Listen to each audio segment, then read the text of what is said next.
한 주 평안하셨습니까? 7월이 되면서 날씨가 갑자기 더워졌고 참 기나긴 여름이 될 것 같은 그 여름이 이제 시작되었습니다. 작년을 생각하면 참 힘들었는데 올해 여름도 아마 작년 못지 않을 것 같아서 어떻게 보내야 할지 걱정이 많습니다.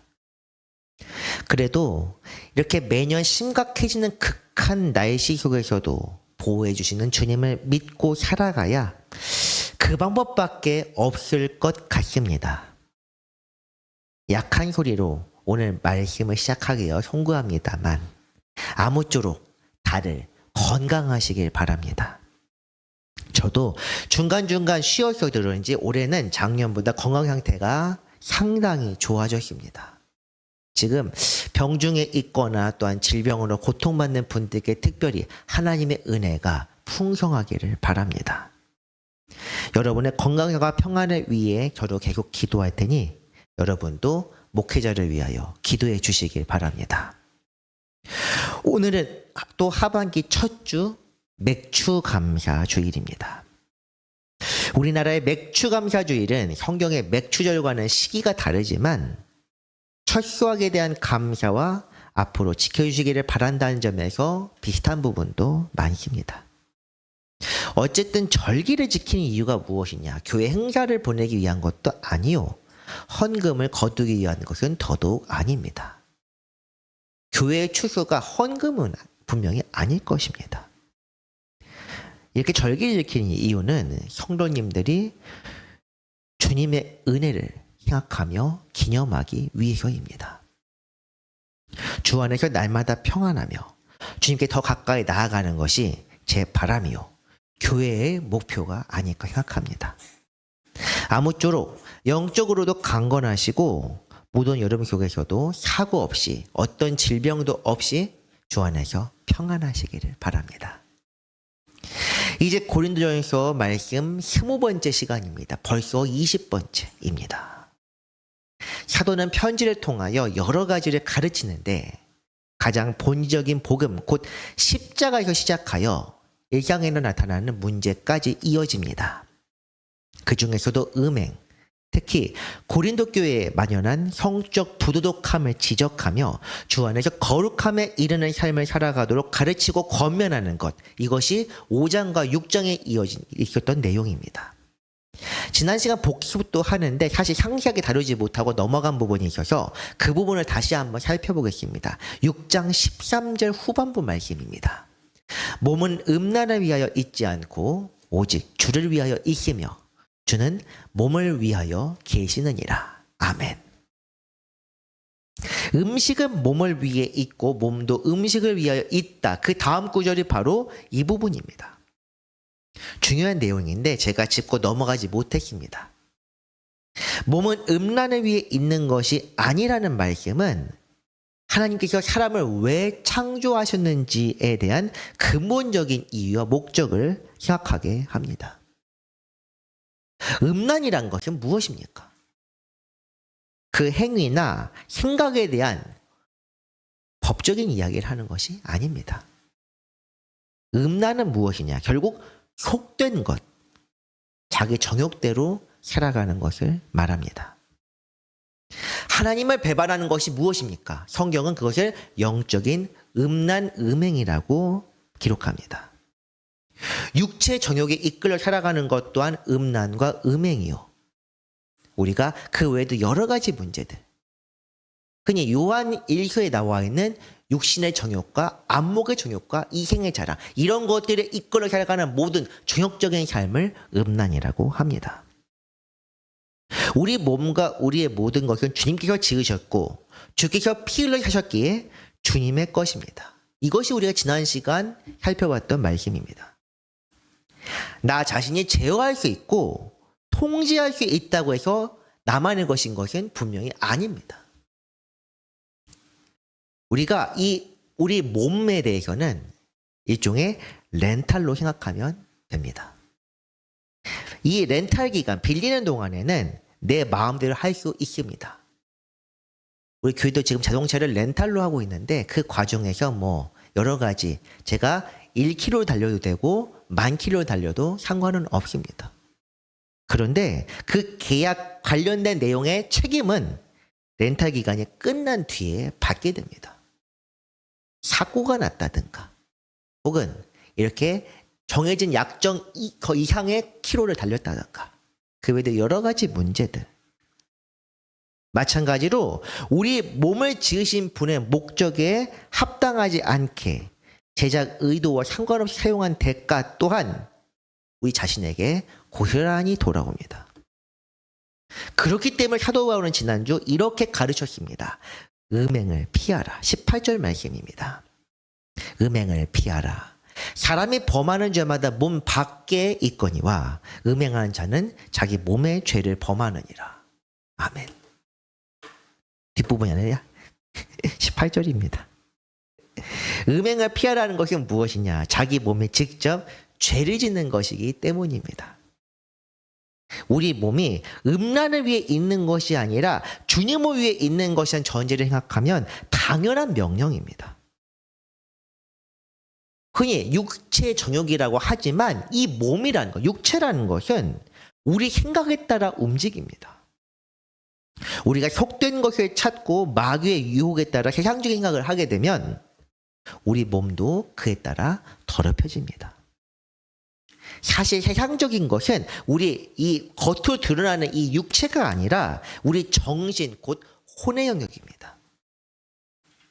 육신은 혼의 지배를 받게 되는데 혼은 일반적으로 이 세상에 사는 동안에는 세상 권세 곧 마귀의 지배 아래에 있습니다.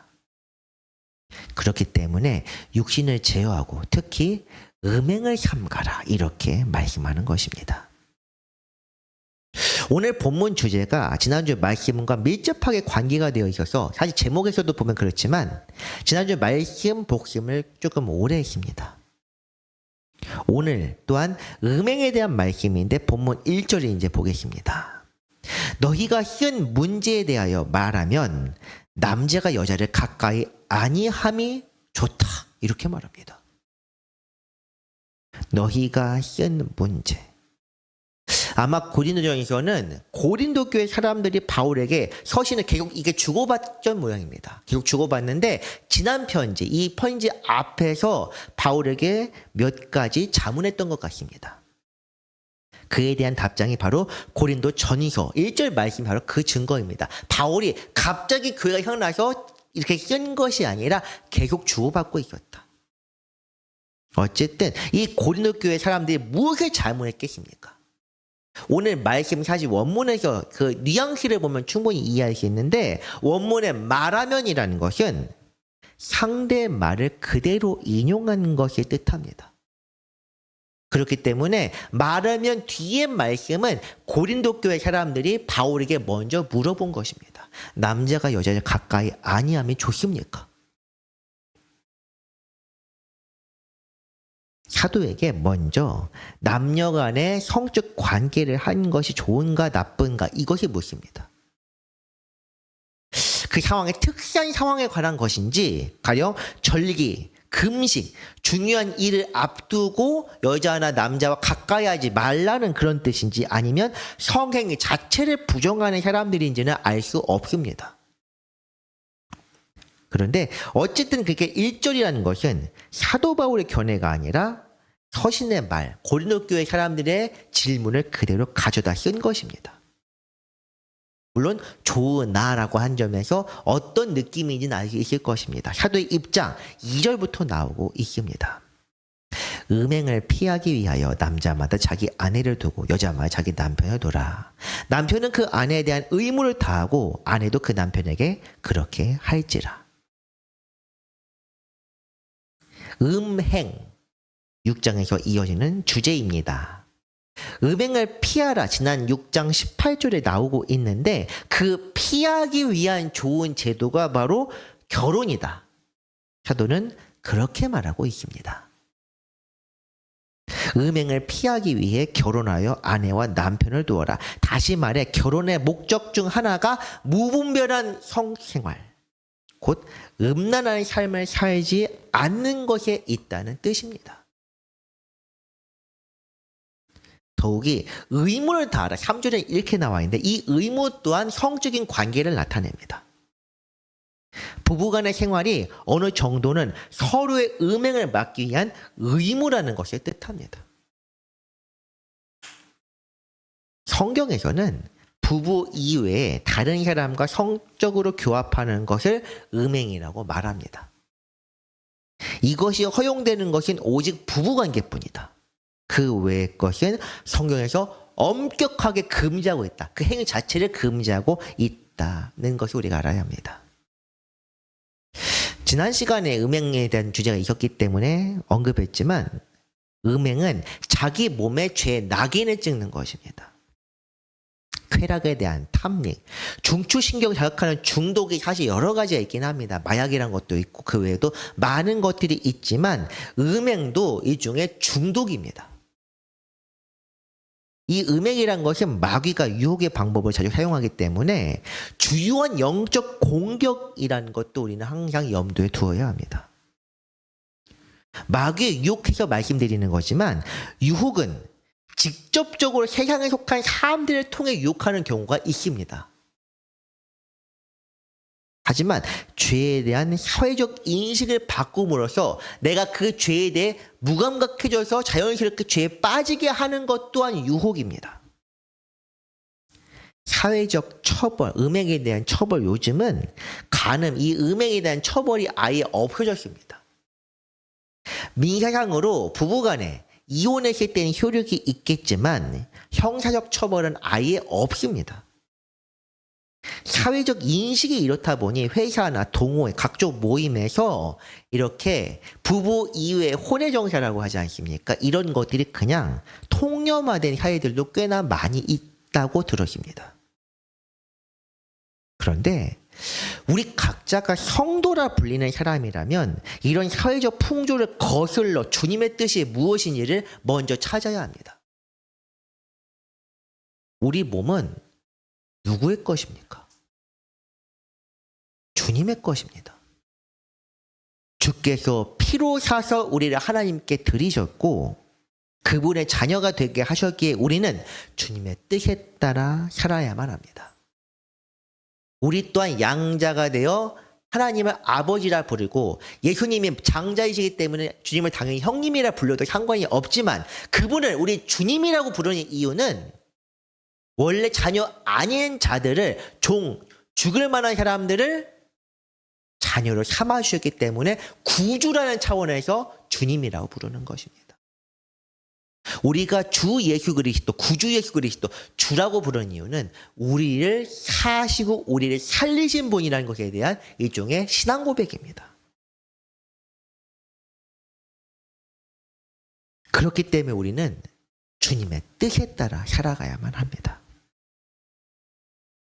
그뿐 아니라 이 음행에 관련된 문제에서 우리는 결혼이라는 계약을 통해 우리 몸을 자기 마음대로 쓰지 말아야 한다고 서약합니다. 그 말씀이 이제 이어지는 4절 말씀입니다. 아내는 자기 몸을 주장하지 못하고 오직 그 남편이 하며 남편도 그와 같이 자기 몸을 주장하지 못하고 오직 그 아내가 한다.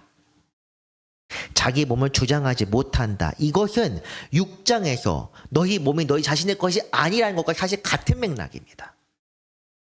내 기분 내키는 대로, 내 감정대로, 내 생각대로 쓸 것이 아니라 상대를 생각하며 상대의 뜻에 합당하게 판단하고 행동하라는 뜻입니다. 이것은 사실 부부관계가 종속관계가 아니라 혹은 한쪽이 다른 쪽을 컨트롤하는 그런 것이 아니라 돕는 관계임을 드러내는 중요한 말씀입니다. 부부란 협력하고 배려하는 관계입니다. 결혼하는 순간부터 남편도 아내도 자기 마음대로 살아서는 안 되고 상대를 항상 생각하며 염두에 두고 살아야만 합니다. 그것이 안 되면 사실 결혼하면 안 됩니다.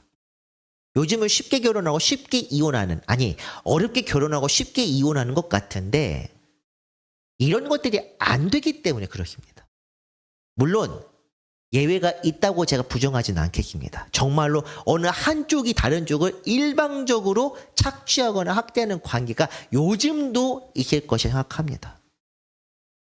그럴 경우에 대해서는 저는 다른 말씀을 드릴 수가 없습니다만 일반적인 요즘 결혼과 이혼에 대한 문화를 제가 말씀드리고 있는 것입니다. 사실 우리가 가족이라고 하는 이 공동체 안에서 이건 실제 가족 이야기입니다. 가족 자체가 사실 원래 그런 것인데 남편과 아내는 모든 것을 공유하고 자기 뜻대로 살아가서는 안 됩니다. 오직 부부 사이에서만 그렇긴 하지만 예외가 있을 수 있는데 주님과의 관계를 위할 때는 예외가 될 수 있다는 것. 5절 말씀으로 이어집니다. 서로 분방하지 말라. 같이 깁니다.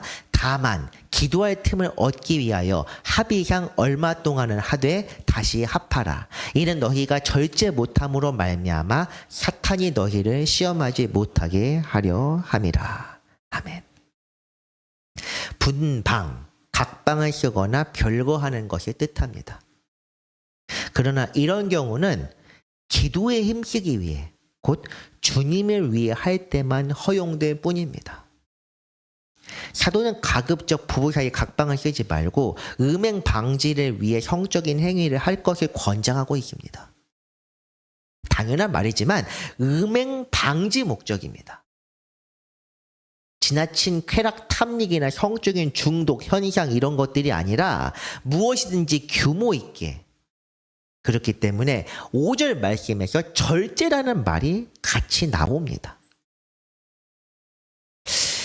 사실 이런 말을 당연한 얘기인데 설교에서까지 아니 그 옛날 시대 이때 당시에 편지에서 강조하게 된 이유가 분명히 있을 것입니다. 현대 사회에는 더욱 심할지는 모르겠지만 그때도 마찬가지로 부부 이외에 혼외 정사가 적지 않게 있었습니다. 특히 로마 사회는 형적인 부도덕함이 꽤 심한 사회였고 남자, 여자 이런 동성애도 있던 시대이다 보니 사도가 이 음행에 대해서 할 말이 참 많았을 것이라고 생각합니다. 그렇다 보니 아무래도 이 음행 문제에 대해 사도는 여러 장에 걸쳐 교회 사람들에게 가르치며 훈계하고 있습니다. 그만큼 음행 문제가 사람에게 심각한 영적 타락을 이야기할 수 있고 거룩한 삶을 회방하여 세상의 종이 되게 할 수 있다는 것을 우리는 항상 인지하고 마음에 새겨야 합니다. 이제 이어지는 6절 말씀 한번 보겠습니다.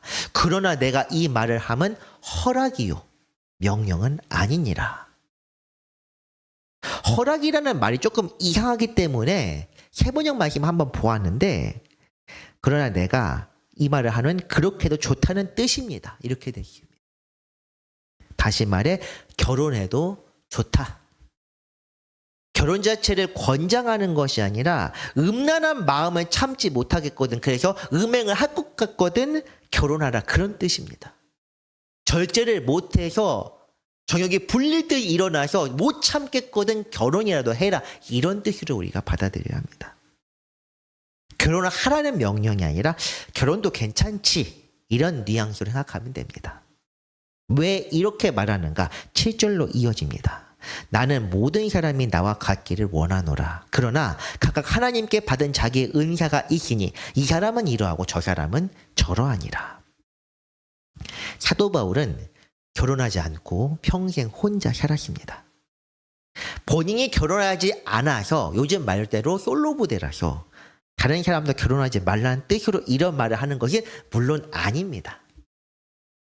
저도 아직 결혼하지 않았습니다만 저는 독신주의도 아니고 또 다른 사람의 결혼을 제가 혼자라서 다른 사람의 결혼도 하지 말라고 반대하는 그런 견해 없습니다. 중요한 것은 각자의 은사라고 하지만 사명이라고 읽어도 됩니다. 각자 주님께서 받은 사명이 다르고 부르심이 다르기 때문에 그것에 따라 살라는 것입니다. 바울은 독신으로 살면서 하나님의 복음을 전하는 것이 그의 사명이었습니다. 어떤 사람은 그렇지 않을지도 모릅니다. 그러므로 결혼의 문제에 대해서 바울은 독신이 복음 전도에 더 유리하고 좋은 점이 많다는 점을 드러내면서 나처럼 사는 것이 낫다고 말하는 것입니다. 8절도 비슷한 내용입니다. 내가 결혼하지 아니한 자들과 과부들에게 이르노니 나와 같이 그냥 지내는 것이 좋으니라. 나처럼 그냥 살아도 괜찮다. 그것이 더 좋다. 그 이유는 물론 당시 복음을 믿는 사람들이 극심한 박해로 인해서 고통받기 때문인 점도 있습니다. 그런데 사실 보면은 요즘도 지금은 물론 주님의 이름을 부른다고 바로 관청에 끌려가는 일은 없겠지만 제대로 믿고 제대로 살고 제대로 복음대로 사는 사람들이라면 이 땅에서도 마찬가지로 고통을 받고 박해를 당합니다. 어쨌든 하지만 중요한 것은 사도의 이 말에 대한 뒷받침의 내용은 또 나옵니다. 2주 뒤에 나오게 될 말이라 어차피 말씀을 여기서 인용하지는 않겠지만 어떻게 해야 주님을 기쁘게 할까 집중하지 못하고 남편이나 아내를 생각하며 마음이 이렇게 갈리게 될 수도 있다. 그것이 바로 그 이유입니다. 제가 자막으로는 달아놓겠습니다. 사실 맞는 말이지 않습니까? 내가 혼자 살면 주님을 위해서만 애쓰게 되는데 이 가족 공동체, 이 부부간에 살게 보면은 남편은 아내를 위하여, 아내는 남편을 위하여 살아야 합니다.